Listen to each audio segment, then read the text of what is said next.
Hello and welcome to Wikipedia. मैं हूं विकी और मेरे साथ है आज Siddharth Singh, who is the pioneer of MMA in India and has been the face of the sport in India for some time. He is also the founder and CEO of Cross Train Fight Club, India's best mixed martial arts school. They have 5 academies in North India with more than 500 students enrolled. And he's the only Indian to have a competitive brown belt in Brazilian Jiu-Jitsu. In 2018, he became the first Indian to become British champion and also the first Indian to win the prestigious ADCC Taiwan title. The reason he's with me today is because recently Abu Dhabi mein, he won silver at the World Masters Jiu-Jitsu Championship. First Indian to ever win a medal in the World Masters tournament and highest ever medal by any Indian at the World Championships. This is really amazing, Siddharth. It's a pleasure to have you with us here today. Yeah, thank you so much, firstly, to you, sir, for inviting me on the podcast. It's a huge honor, to get a platform like this to talk about a sport which people in India still don't know that much about. Thank you so much for the opportunity. I'm overwhelmed, and yeah, like I'm just. It's good to get a platform for a sport where nobody really talks about a sport. So it's very encouraging when someone like you calls us on the show. Now, first question is, I was a little hesitant to, say the word jiu-jitsu. Am I pronouncing it right? सबसे पहले तो यही सवाल है. Yeah, you're pronouncing it right. So jiu-jitsu is basically it's a Japanese term, and it's the sport we are doing now. It's also called Brazilian jiu-jitsu. Now, jiu-jitsu, while it's a Japanese term, why is it called Brazilian jiu-jitsu? Is because the Brazilians learned it from the Japanese, and then they sort of made it their own, like gave it their own version, and now it's called Brazilian jiu-jitsu. So yeah, you're calling it perfectly. That's how it's called. And as you had mentioned, in fact, आपके बारे में जब मैं पढ़ रहा था, आपने कहा कि बहुत लोगों को नहीं पता about this sport, and you are creating a lot of awareness about this sport. लेकिन how did you come across jiu-jitsu? And you've always been a martial arts fan, and you've always trained in martial arts. Yes. So for me, it was really by accident. It was I went to a school in Dehradun called Doon School, and there boxing was a sport. And I was 12 years old when I got introduced to the sport. I actually didn't really want to do boxing. I don't know too many 12-year-olds who want to do boxing as a sport. So I wanted to like play cricket and football and all the other sports. But my brother, who was also in school, was a senior, and he was a good boxer already. So when they were scouting for juniors who could do boxing in different weight classes, I by default, being his brother, was just thrown in like, oh, this is Shardul's brother, just go. Like I said, I don't want to do it. We don't care. You go. So it's a boarding school, and so you don't really have an option.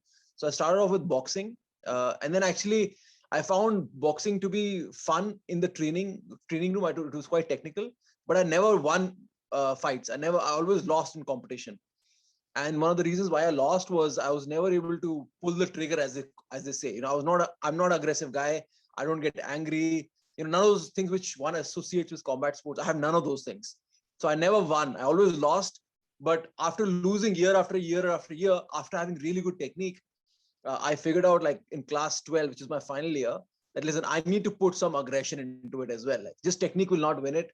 I was losing to people I really should not be losing to. So and when I was 18 in my class 12, it was a make or break. So I really worked very hard, and I won, and I became the most technical boxer in school. I got like full colors. I went for Uttaranchal states as well. So that was my journey into combat sports. And then when I went abroad for my master's degree in economics, uh, I wanted to find boxing schools, couldn't find any. So I found Muay Thai, which is the national sport of Thailand, where there's punching, kicking, elbowing, and knee. So from boxing, I got into Muay Thai, and I thought, listen, boxing karna hai, I can't find a good boxing place. This is the closest thing.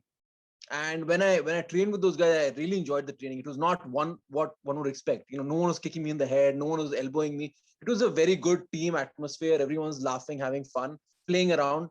That's how I got into Muay Thai. And then the same gym, they introduced me to this new martial art called Brazilian Jiu-Jitsu at the time, where they were just, I entered the class. They said, oh, this is a Jiu-Jitsu seminar, come for it. So I came in, and there were a bunch of people rolling around on the ground. So I'm like, what is this? Like, I like punching and kicking. I don't like being on the ground and ground fighting, and this is weird. And they said, oh, Sid, why don't you just go with this little girl? She's 45 kilos, in weight. She's from Iran. She's a blue belt. You're essentially a white belt. So just go and just play around, just see what you do. And yeah, I went with her, and she's a tiny girl, so I went very light with her. Like probably went 50%. And next thing I know, I wake up unconscious. She has choked me out. Yeah, she's got a guillotine on me, and she's like choked me out, and I didn't know. And I woke up looking at the ceiling. So I was like, this is a 45-kilo girl, like looks tiny, looks like a child, and she's choked me unconscious. So next time when we went, I told her, listen, I'll go a little harder now. I went 50%. I'll go 60%. Honestly, Vicky, like I went 120%. I went really hard, and I woke up 15 seconds later looking at the sky again because she had choked me out again. And I was like, wow, this is the martial art I want to learn. Because if there's a girl who's 45 kilos, I was 75, 30-kilo weight difference, if she can do that to me, and I'd been training for so many years, then imagine how much I could do. I could do that to a 105-kilo person. And then I thought, if I come back to India, because I was in the UK at the time, so it's like, if I come back to India, if I teach this to other women, then our whole issue of, self-defense, women empowerment sort of takes care of itself. So that is sort of how I stumbled upon. It's a long story, but yeah, that's how we stumbled upon Brazilian Jiu-Jitsu. This is really, really interesting, and it is very inspiring. And वो बोलते हैं ना कि calling आ जाता है. You started with boxing, you ended up with jiu-jitsu, and because you got defeated so bad in it and in Muay Thai, that you took it up as a challenge. So it's very inspiring for all of us. We are Indians. होता है ना कि जब भी अपन first नहीं आते class में, तो second भी आते हैं, तो मम्मी पापा बोलते हैं कि यार सेकंड क्यों आया, फर्स्ट क्यों नहीं आया. सो यही सवाल मैं आपसे पूछना चाहता हूँ कि आपने सिल्वर लिया, गोल्ड क्यों नहीं लिया? Yeah, it was really I've been getting nightmares. The last 2-3 years I've been competing, I've been losing. I've been getting to semifinals, but losing in the semifinals. So I've just been missing medals every year. So this year I had to put in a really hard camp. We trained for the last 3 months. We've been training day and night. And coming into this tournament, we had a really good training camp. I had good fights. I think I was much better conditioned to win. And then going into the final, I won my semifinals fight very easily. But going into the finals, I ended up fighting this guy from a group called Commando Group, which is basically these Colombians who've been hired in the Middle East to basically be the army for the Middle East. So these guys are contractual killers pretty much.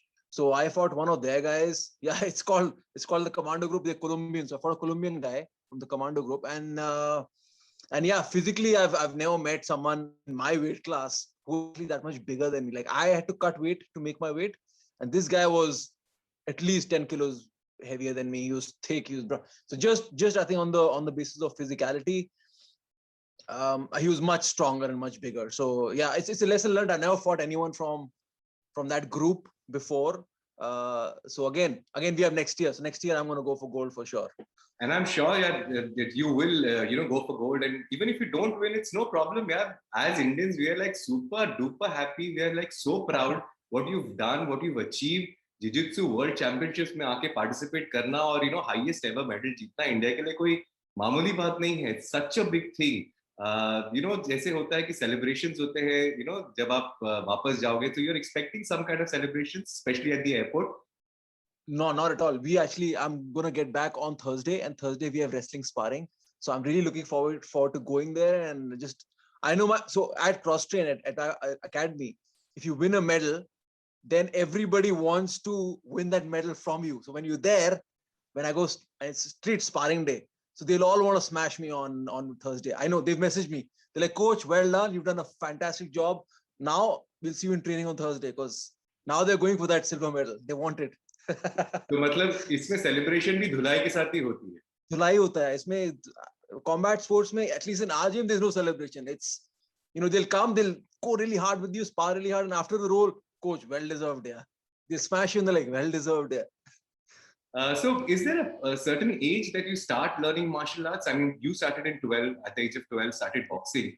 कोई ऐसा Yeah. certain age होता है और how to groom kids और फिर is there a cap कि after 40 you can't do it? ऐसा कुछ है?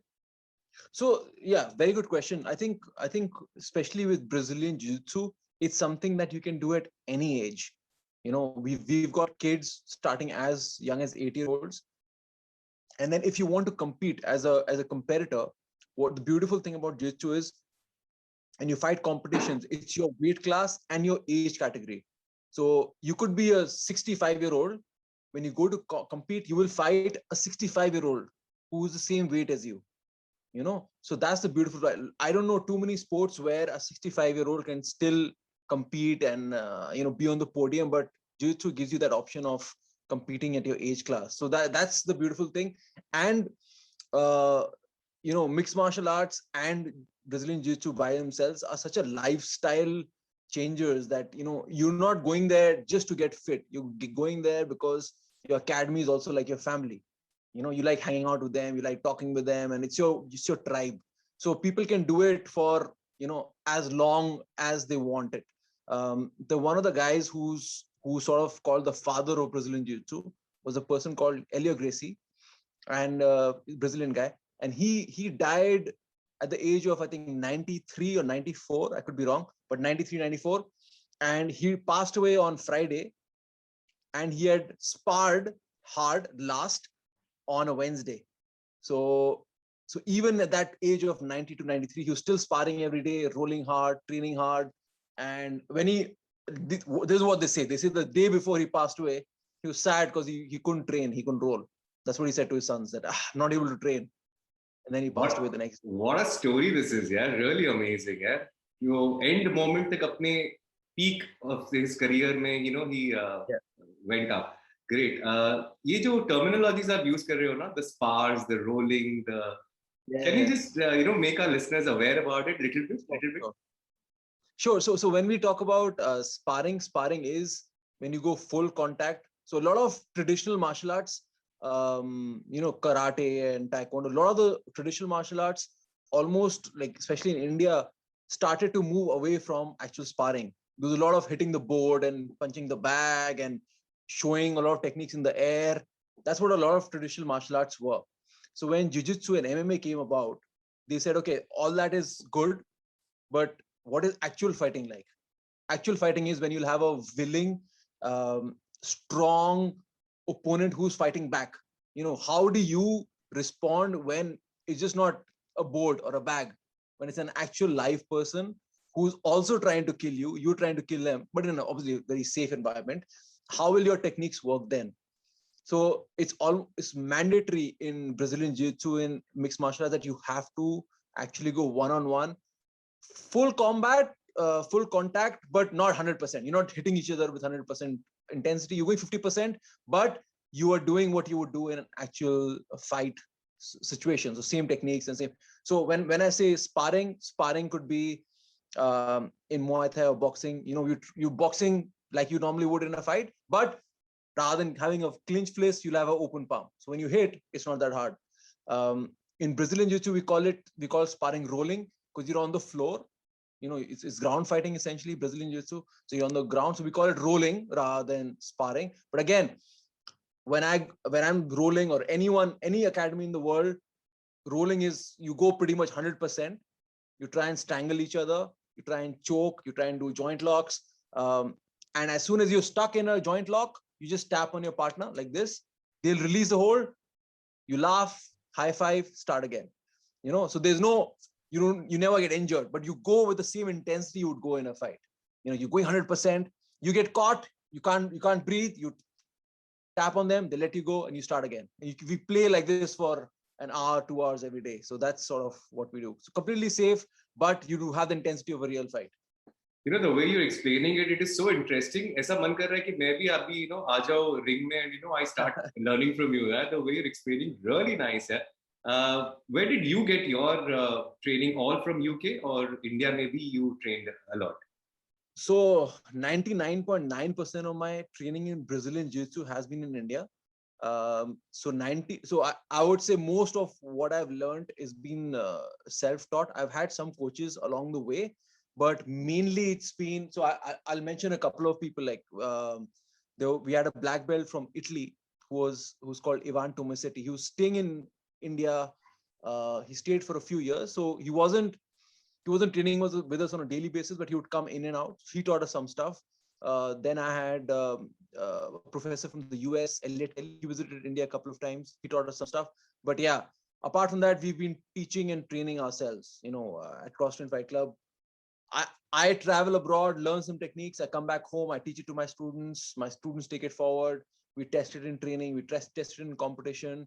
So I would say that like with Cross Train, it's we are as homegrown as it gets. Like we haven't had teachers or instructors. We've learned ourselves, and that's one of my objectives. For us to go internationally and compete with basically what we know in India, which is self-taught. We don't have the best in the world are from the Brazil or from the US, and we've had almost no exposure to training there. Like I've never visited Brazil. I've never gone to the US. So then when I go and compete and I'm able to beat the guys from those countries where they have high level world champions teaching them, it's like I feel proud and my students feel proud that we've not depended on anyone. We've done it on our own. I mean, raw talent is speaking right now. Yeah, I can say khudi seekhna and then khudi aake, winning these world championships. It's really amazing.